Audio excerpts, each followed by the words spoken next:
નમસ્કાર મિત્રો, અમારા નવા વિડીયોમાં આપનું હાર્દિક સ્વાગત છે।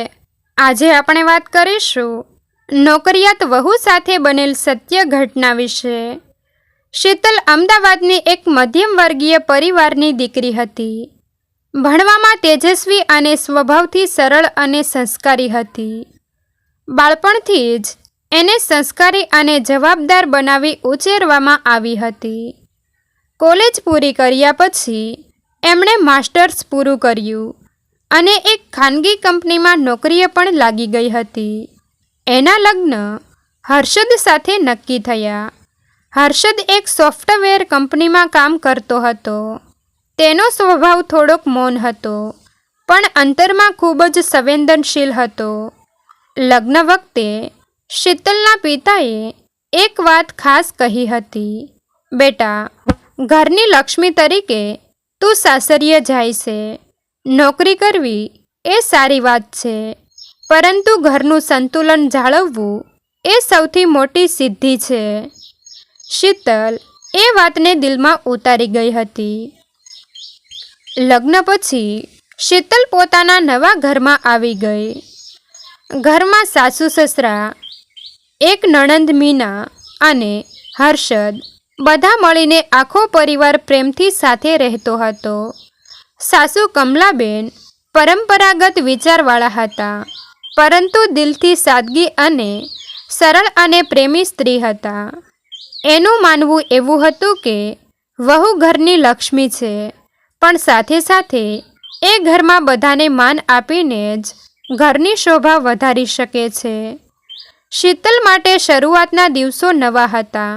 સવારે વહેલું ઉઠવું, રસોડામાં મદદ કરવી, ઓફિસ જવા તૈયાર થવું, બધું જ એણે શિસ્તતાથી શરૂ કર્યું હતું। કમલાબેન ઘણીવાર વહુને કહેતા, બેટા, નોકરી એ સારી વાત છે, પણ ઘરના કામમાં બેદરકારી ના થવી જોઈએ। શીતલ પણ સ્મિત સાથે બોલતી, હા માં, તમે ચિંતા ના કરો, હું બંને સંભાળી લઈશ। એક તરફ ઓફિસમાં ટાર્ગેટ્સ, મીટિંગ્સ અને ડેડલાઇન્સ, બીજી તરફ ઘરમાં વહુ તરીકેની ફરજો। સવારના 6 વાગ્યે ઉઠીને ચા બનાવવી, નાસ્તો તૈયાર કરવો, સાસુ સસરાની દવા આપવી, પછી ઓફિસ માટે તૈયાર થવું, સાંજે પાછી ફરતી ત્યારે ફરી રસોડું, ઘરના નાના મોટા કામકાજ, નણંદની કોલેજની વાતો સાંભળવી, દોડધામ ભરેલું જીવન શરૂ થયું। કેટલીક વાર થાકીને એનો ચહેરો ઉતરી જતો, પણ સાસુને ક્યારેય એ દેખાડતી નહીં। પરિવારમાં બધું સારું ચાલતું હતું, પરંતુ સમાજની નજર અલગ હતી। પાડોશની મહિલાઓ ક્યારેક સાસુને કહેતી, કમલાબેન, તમારી વહુ આખો દિવસ બહાર રહે છે, ઘરકામમાં કેટલું કરે છે? આવી વાતો સાંભળીને કમલાબેનનું મન દુઃખી થતું। એ ઘણીવાર શીતલને પૂછતી, બેટા, તારા કામના કારણે લોકો તારી ટિપ્પણી કરે છે, તને બુરું લાગે છે? શીતલ શાંતિથી બોલતી, માં, લોકો શું કહે છે એ કરતાં આપણે શું સાચું કરી રહ્યા છીએ એ મહત્વનું છે। તમે નીડર રહો। સમય પસાર થતો ગયો। શીતલનો સ્વભાવ એવો હતો કે એ ક્યારેય ફરિયાદ કરતી નહોતી। દિવસભર દોડધામ પછી પણ ચહેરા પર સ્મિત જ રાખતી, પરંતુ અંદરથી એ ક્યારેક થાકી જતી। ખાસ કરીને સાંજે જ્યારે એ ઓફિસમાંથી પાછી આવતી, ત્યારે તેના શરીરમાંથી ઊર્જા તૂટેલી હોય। એણે હર્ષદને એકવાર ધીમેથી કહ્યું, હર્ષદ, ક્યારેક મને એવું લાગે છે કે હું બધું કરી રહી છું, પણ કોઈને એ દેખાતું નથી। સાસુમાં મને પ્રેમ કરે છે, પણ એમની અપેક્ષા બહુ છે। હું એમાં ખોટું માનતી નથી, પણ મારી પાસે શક્તિનો પણ અંત છે। હર્ષદે શીતલનો હાથ પકડીને કહ્યું, શીતલ, તું ઘર અને નોકરી બંનેને સારું સંભાળે છે। હું તારો સાથ આપું છું। જો ક્યારેય મદદ જોઈએ તો મને કહે, હું તારો સહયોગ કરીશ। આ વાત શીતલના મનને થોડું હળવું કરી ગઈ. કમલાબેનનો સ્વભાવ એકદમ સીધો હતો, પરંતુ પાડોશણોની વાતો એને હચમચાવી નાખતી. એક દિવસ રાત્રે એ સસરા સાથે વાત કરતી હતી. અરે, વહુ તો ઘરની શોભા છે. આખો દિવસ બહાર નોકરી કરે છે, ઘરમાં પણ એ કેટલું કરે છે. લોકો વાતો કરે છે ત્યારે દિલ દુખી થઈ જાય છે. સસરા શાંત સ્વરે બોલ્યા, કમલા, વહુ તારું સન્માન કરે છે, ઘરને ક્યારેય અવગણ્યું નથી. તું લોકોની વાતોને દિલ પર ન લે. તારા દીકરાની ખુશી એમાં જ છે કે વહુ સાથે મળીને જીવન જીવે. તું વહુને તારી દીકરી સમજીને જ રાખજે. કમલાબેન વિચારીને બોલ્યા, હા, સાચું છે, પણ મારો જૂનો વિચાર વારંવાર આગળ આવી જાય છે. શીતલની ઓફિસમાં એ એક મહત્ત્વના પ્રોજેક્ટ પર કામ કરતી હતી. ડેડલાઇન્સ નજીક હતી. એણે ઘણીવાર ઓફિસમાંથી મોડું થતું. એક રાતે એ 10 વાગ્યા સુધી ઘરે આવી ના શકી. ઘરમાં કમલાબેન ચિંતિત થઈ ગઈ. એ બોલી, આટલી રાત્રિ સુધી દીકરીઓએ બહાર રહેવું સારું નથી. શું કામ આટલા મોડે સુધી કામ કરે છે? શીતલ નમ્રતાથી સમજાવતી, માં, કંપનીનો પ્રોજેક્ટ છે. હું અને મારી ટીમને સાથે મળીને કામ પૂરું કરવું પડે છે. આ થોડા દિવસની વાત છે, પછી બધું સામાન્ય થઈ જશે. કમલાબેન ચૂપ થઈ ગઈ, પણ અંદરથી એમને એ વાત પસંદ નહોતી. એક દિવસ ગામના એક લગ્ન પ્રસંગે આખો પરિવાર ગયો. ત્યાં કેટલાક લોકોએ કમલાબેનને કહ્યું, બેન, તમારી વહુ તો નોકરિયાત છે ને? સાંભળ્યું છે કે રાત્રે મોડે સુધી બહાર રહે છે. વહુએ આમ બહાર નીકળવું ઘરના માન માટે સારું નથી. આ વાત સાંભળીને કમલાબેનનો ચહેરો ઉતરી ગયો. ઘરે આવીને એણે શીતલને કહ્યું, બેટા, લોકો શું શું બોલે છે? હું તને સમજાવું છું, કારણ કે હું તને પ્રેમ કરું છું. પણ સમાજમાં વહુએ મોડે સુધી બહાર રહેવું બધાને ગમતું નથી. શીતલની આંખોમાં પાણી આવી ગયું, પણ એણે ધીરજ રાખી. માં, જો હું મારી નોકરીમાં સફળ થઈશ તો લોકોની નજર બદલાશે. આજે તેઓ આક્ષેપ કરે છે, કાલે એ જ તાળી પણ પાડશે. હું વચન આપું છું કે ઘરની ઇજ્જત ક્યારેય ખોટી નહીં થવા દઉં. કમલાબેન થોડું નરમાઈ ગઈ, પણ અંદરથી હજુ દ્વિધામાં હતી. સમય ઝડપથી પસાર થતો ગયો. ઓફિસમાં મોટો પ્રોજેક્ટ શરૂ થયો. એ પ્રોજેક્ટ કંપની માટે ખૂબ જ મહત્ત્વનો હતો. મેનેજરે સ્પષ્ટ કહી દીધું, આ પ્રોજેક્ટ સફળ થયો તો અમારી કંપનીનું નામ ચારે તરફ પ્રસિદ્ધ થશે, અને નિષ્ફળ થયો તો મોટું નુકસાન સહન કરવું પડશે. શીતલ પર જવાબદારી આવી ગઈ. એ ટીમ લીડર તરીકે કામ કરતી હતી. દિવસ રાત એણે પોતાના દિલ અને દિમાગનું પૂરેપૂરું યોગદાન આપ્યું. પણ આ દરમિયાન ઘરમાં એ વધુ વ્યસ્ત થતી ગઈ. સવારે વહેલા ઉઠીને રસોડામાં કામ કરવું, પછી ઓફિસ, સાંજે પાછી ફરીને ઘરના કામ. દોડધામ વધી ગઈ. થાકેલા શરીર છતાં એ ક્યારેય બોલતી નહીં. કમલાબેને લાગવા માંડ્યું કે વહુ ઓફિસના બહાને ઘરને અવગણવા લાગી છે. એક સાંજે શીતલ ઓફિસમાંથી પાછી આવી. ચહેરા પર થાક હતો. એને જોઈને કમલાબેન બોલી ગઈ, શીતલ, તારા ચહેરા પર હંમેશા થાક જ કેમ હોય છે?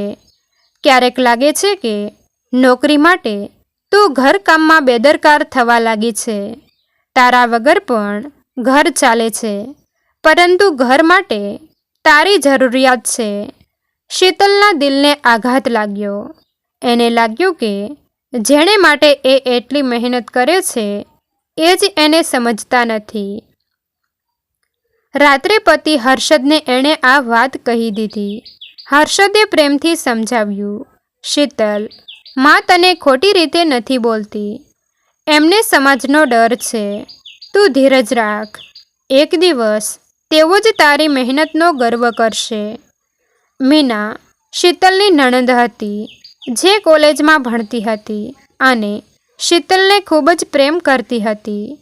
એણે એક દિવસ તેની મમ્મીને કહ્યું, મમ્મી, ભાભી આખો દિવસ દોડધામ કરે છે. સવારથી લઈને એ મોડી રાત્રિ સુધી એ આરામ નથી કરતી. આપણે જો એને થોડી મદદ કરીએ તો એને હળવું થશે. નોકરી કરવી એક ગુનો નથી, એ તો આપણા ઘરની ઇજ્જત છે. કમલાબેન થોડું વિચારવા લાગી. મીનાની વાત સાચી હતી, પણ કમલાબેનના મનમાં જૂના વિચારોની ઝાડ હતી, જેને તોડવી સરળ નહોતી. અંતે એ દિવસ આવ્યો જ્યારે શીતલના પ્રોજેક્ટનું પ્રેઝન્ટેશન હતું. એ દિવસે એ સવારે જ ઓફિસ માટે નીકળી ગઈ. ઘરમાં બધાને ઉત્સુકતા હતી. સાંજે એ પાછી આવી ત્યારે તેના ચહેરા પર ખુશીની કિરણો ઝળહળી રહી હતી. શીતલ ઉત્સાહથી બોલી, માં, આજે અમારા પ્રોજેક્ટને ક્લાયન્ટે સ્વીકારી લીધો છે. આખી કંપનીમાં મારા નામની ચર્ચા થઈ છે. મને બેસ્ટ ટીમ લીડરનો એવોર્ડ મળ્યો છે. એ વાત સાંભળીને સાસુ સસરા, નણંદ અને પતિ બધાએ તાળીઓ પાડી. કમલાબેનની આંખોમાં આંસુ આવી ગયા. એણે શીતલને ગળે લગાવીને કહ્યું, બેટા, આજે તે અમારી ઇજ્જત વધારી છે. મને ખોટું લાગતું હતું કે નોકરી માટે તું ઘર ભૂલી જાય છે, પણ તું તો ઘરનો ગર્વ બની ગઈ છે. શીતલની આંખોમાં પણ આંસુ આવી ગયા. એણે ધીમેથી કહ્યું, માં, હું ઘર માટે જ મહેનત કરતી હતી. આજે તમે મારી મહેનતને સમજી લીધું. એ જ મારો સૌથી મોટો એવોર્ડ છે. શીતલની સફળતા પછી ઘરમાં વાતાવરણ બદલાઈ ગયું. કમલાબેન, જે પહેલાં વહુની નોકરી પર શંકા કરતી હતી, હવે ખુદ જ પાડોશોણાને ગર્વથી કહેતી, મારી વહુ એ ઓફિસમાં મોટી સિદ્ધિ મેળવી છે. આજે એના નામે આખી કંપનીમાં ગર્વ થાય એમ છે. આ સાંભળીને શીતલનું હૃદય આનંદથી છલકાઈ ગયું, પરંતુ એણે અંદરથી નક્કી કર્યું કે હવે એ ઘરને પણ એટલો જ સમય આપશે જેટલો નોકરીને આપે છે. એ વહેલી સવારે કામ પૂરા કરીને ઓફિસ જતી અને સાંજે પાછી આવીને ઘરના સભ્યો સાથે સમય વિતાવતી. ધીમે ધીમે બધું સંતુલિત થવા લાગ્યું. એક દિવસ પાડોશની એક બેન કમલાબેનને મળી. પહેલાં એ જ બહુ ટિપ્પણીઓ કરતી હતી. આજે એ બોલી ઉઠી, કમલાબેન, તમારી વહુ તો સાચે જ લાજવાબ છે. નોકરી કરતી હોવા છતાં ઘરને સંભાળે છે અને સાથે સાથે સમાજમાં નામ કમાવ્યું છે. આપણી દીકરીઓ માટે એ એક પ્રેરણા છે. આ સાંભળીને કમલાબેનની છાતી ગર્વથી ઊંચી થઈ ગઈ. એણે ઘરમાં આવીને શીતલને કહ્યું, બેટા, આજે લોકો જેવો પહેલાં ટિપ્પણીઓ કરતા હતા, હવે તે જ તારી પ્રશંસા કરે છે. મને સમજાયું કે સાચું કામ ક્યારેય વ્યર્થ નથી જતું. હર્ષદ હંમેશા શીતલનો આધાર બનીને ઊભો રહ્યો. એક સાંજે એણે શીતલને કહ્યું, શીતલ, તું ઘરને અને નોકરીને એટલા સંતુલિત રીતે સંભાળે છે કે હું તારી સામે નમું છું. ક્યારેક લાગે છે કે તારી મહેનત વગર આ ઘર અધૂરું છે. શીતલ સ્મિતથી બોલી, હર્ષદ, તમારો સાથ ન હોત તો હું આટલું બધું કરી શકી નહીં. તમે મારી પાછળ નિષ્કપટ રીતે ઊભા રહ્યા છો, એ જ મારી સૌથી મોટી શક્તિ છે. જીવનમાં બધું સારું ચાલતું હતું ત્યારે અચાનક સસરાને હાર્ટ એટેક આવ્યો. આખો પરિવાર ગભરાઈ ગયો. હોસ્પિટલમાં દાખલ કરવાવા પડ્યા. શીતલને ઓફિસમાં પણ પ્રોજેક્ટનો દબાણ હતો, પણ એણે વિચાર્યું આ સમયે પરિવાર જ પહેલો છે. એણે મેનેજરને સમજાવીને રજા લઈ લીધી અને સસરાની સેવા માટે આખી રીતે ઝૂકી ગઈ. હોસ્પિટલમાં એણે દિવસ રાત બેસીને સેવા કરી. કમલાબેન આંખોમાં આંસુ સાથે બોલી, બેટા, તું તો દીકરીથી પણ વધારે છે. તારા કારણે જ અમને આ મુશ્કેલ સમયમાં સહારો મળ્યો છે. સસરા ધીમે ધીમે સ્વસ્થ થયા. એ દિવસથી કમલાબેનના દિલમાં શીતલ માટેનો પ્રેમ અનેક ગણો વધી ગયો. સસરા હોસ્પિટલમાંથી ઘરે પાછા આવ્યા પછી આખા ઘરમાં નવું જ વાતાવરણ હતું. કમલાબેન વારંવાર કહેતી, બેટા શીતલ, તારા કારણે જ તારા સસરા સુરક્ષિત ઘરે આવ્યા છે. તું જો એ દિવસોમાં ન હોત તો હું તો તૂટી જતી. શીતલ નમ્રતાથી બોલી, માં, આ તો મારી ફરજ હતી. તમે મને વહુ તરીકે સ્વીકાર્યું એ માટે હું આ ઘરનો એક ભાગ છું. પરિવારની સેવા તો મારી જ જવાબદારી છે. આ વાત સાંભળીને સસરાએ આંસુભરી આંખોથી આશીર્વાદ આપ્યો. બેટા, તું સાચા અર્થમાં આ ઘરની લક્ષ્મી છે. મીનાનું અભ્યાસ પૂરું થતું હતું. એને આગળ ભણવા માટે અમદાવાદ બહાર જવું પડતું હતું. મીનાએ થોડી હિંમત ગુમાવી. ભાભી, હું બહાર જઉં તો અહીં તમારે બધું એકલા સંભાળવું પડશે. મને સમજાતું નથી કે હું જાઉં કે ના જાઉં. શીતલે એને પ્રોત્સાહન આપ્યું. મીના, તારા સપનાઓ પૂરા કરવા તારે જવાની જરૂર છે. તું નિડર થઈને જા. હું અને તારા ભાઈ બંને ઘરની સંપૂર્ણ જવાબદારી લઈશું. મીનાની આંખોમાં આનંદના આંસુ આવી ગયા. ભાભી, તમે મારી માતા જેવા છો. તમારી વાતે મને શક્તિ મળી. શીતલ માટે હવે ઘરની જવાબદારી વધુ થઈ ગઈ હતી. સસરાની દવાઓ, કમલાબેનનું સ્વાસ્થ્ય, મીનાની ગેરહાજરીમાં ઘરકામ, બધું જ એણે સંભાળવાનું હતું. પણ એણે પોતાના શેડ્યુલમાં ફેરફાર કર્યા. વહેલી સવારે ઉઠીને બધું ગોઠવી દેતી અને ઓફિસ માટે તૈયાર થતી. ઓફિસમાં પણ એણે કામકાજમાં ક્યારેય કમી ન પાડી. એક દિવસ મેનેજરે શીતલને બોલાવી. તારી મહેનત કાબિલે તારીફ છે. તારી ઉપર પરિવારની જવાબદારીઓ હોવા છતાં કામમાં ક્યારેય કશાશ આવવા દેતી નથી. કંપની તારા જેવી કર્મચારીઓ પર ગર્વ કરે છે. શીતલનું દિલ ગર્વથી ભરાઈ ગયું. પણ એણે મનમાં કહ્યું, આ બધું પતિ અને પરિવારના સાથ વગર શક્ય નહોતું. એક વખત ગામમાં એક મોટો ધાર્મિક પ્રસંગ રાખવામાં આવ્યો. આખો પરિવાર ગયો. ગામમાં બધા લોકો શીતલને જોઈને ચર્ચા કરતા હતા. આ છે એ વહુ જે નોકરી કરે છે અને સાથે સાથે પરિવાર પણ સંભાળે છે. એક વૃદ્ધ મહિલાએ કમલાબેનને કહ્યું, બેન, તમારી વહુ તો સાચે દીકરી જેવી છે. એના જેવા સંસ્કાર અને મહેનતથી જ ઘરો સ્વર્ગ બને છે. કમલાબેન ગર્વથી હસીને બોલી, હા, મારી વહુ મારી દીકરીથી ઓછી નથી. આજે હું એને વહુ કહીને નહીં, દીકરી કહીને ઓળખું છું.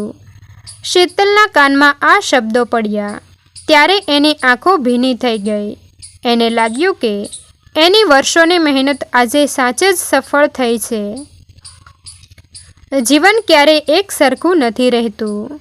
શીતલના જીવનમાં ફરી એક કસોટી આવી. કંપનીમાં સ્ટાફ ઘટાડવાનો નિર્ણય લેવાયો. ઘણા કર્મચારીઓને છૂટા કરવાની ચર્ચા ચાલી. શીતલનું નામ પણ એ યાદીમાં આવી શકે છે એવી અફવાઓ ફેલાઈ ગઈ. ઘરે આવીને શીતલ ચિંતિત થઈ બોલી, હર્ષદ, જો મારી નોકરી જતી રહેશે તો શું થશે? પરિવારની આવક પર પણ અસર પડશે. હર્ષદે એના ખંભા પર હાથ મૂકીને કહ્યું, શીતલ, તારી લાયકાત તને ક્યારેય નિરાશ નહીં કરે. જો આ નોકરી નહીં રહે તો બીજી મળશે. તું હિંમત ન હાર. ત્યારે જ શીતલને ખબર પડી કે એ માં બનવાની છે. ઘરમાં ખુશીની લહેર ફરી ગઈ. કમલાબેન ખુશખુશાલ થઈ બોલી, અરે વાહ, હવે તો ઘરમાં લાડક વાયુ આવશે. શીતલ, હવે તું નોકરી કરતાં તારા આરોગ્ય પર ધ્યાન આપજે. શીતલ દ્વિધામાં પડી ગઈ. એક તરફ નોકરીનો સંકટ, બીજી તરફ માતૃત્વની જવાબદારી. પણ એણે નક્કી કર્યું કે એ બંને સંભાળી બતાવશે. આ વખતે કમલાબેન સંપૂર્ણ બદલાઈ ગઈ હતી. એણે શીતલને કહ્યું, બેટા, ઘરકામની ચિંતા તું ન કર. તું તારા આરોગ્ય પર, બાળક પર ધ્યાન આપજે. હું બધી જવાબદારી લઈ લઈશ. આ સાંભળીને શીતલની આંખોમાં આંસુ આવી ગયા. માં, તમે પહેલાં મારી નોકરીને કારણે દુઃખી થાવ છો. આજે તમે મને આટલો મોટો સાથ આપી રહ્યા છો. મને લાગે છે કે હવે હું સાચે જ તમારી દીકરી બની ગઈ છું. શીતલનો પ્રોજેક્ટ એટલો સફળ ગયો કે કંપનીએ એને છૂટા કરવાની જગ્યાએ પ્રમોશન આપી દીધું. એ હવે સિનિયર મેનેજર બની ગઈ હતી. મેનેજરે જાહેરમાં કહ્યું, શીતલ અમારી કંપની માટે અમૂલ્ય છે. એના જેવી મહેનતુ અને જવાબદાર કર્મચારી અમને મળવાની દુર્લભ છે. આ સમાચાર સાંભળી આખો પરિવાર આનંદમાં ઝૂમી ઉઠ્યો. 9 મહિના પછી ઘરમાં એક નાનકડા દીકરાનો જન્મ થયો. ઘરમાં ખુશીનો માહોલ છવાઈ ગયો. કમલાબેન દીકરાને ગોદમાં લઈને બોલી, આ તો અમારો કુટુંબનો નવોદિત સૂર્ય છે. શીતલને લાગ્યું કે હવે એની જવાબદારીઓ 2 ગુણી થઈ ગઈ છે. પરંતુ એની અંદર માતૃત્વની શક્તિ આવી ગઈ હતી. એણે નક્કી કર્યું, હું મારા બાળકને પણ એ જ મૂલ્યો આપીશ. સંસ્કાર, મહેનત અને સત્યનિષ્ઠા. સમય સાથે શીતલ માત્ર પોતાના પરિવાર માટે નહીં પણ સમાજ માટે પણ પ્રેરણા બની ગઈ હતી. ગામની મહિલાઓ એને મળવા આવતી અને પૂછતી કે બેન, તમે નોકરી અને ઘર બંને કેવી રીતે સંભાળો છો? અમને પણ શીખવો. શીતલ પ્રેમથી સમજાવતી, મહેનત અને સંતુલન એ જ મંત્ર છે. પતિ અને પરિવારનો સાથ હોય તો કોઈ સ્ત્રી અશક્ય નથી.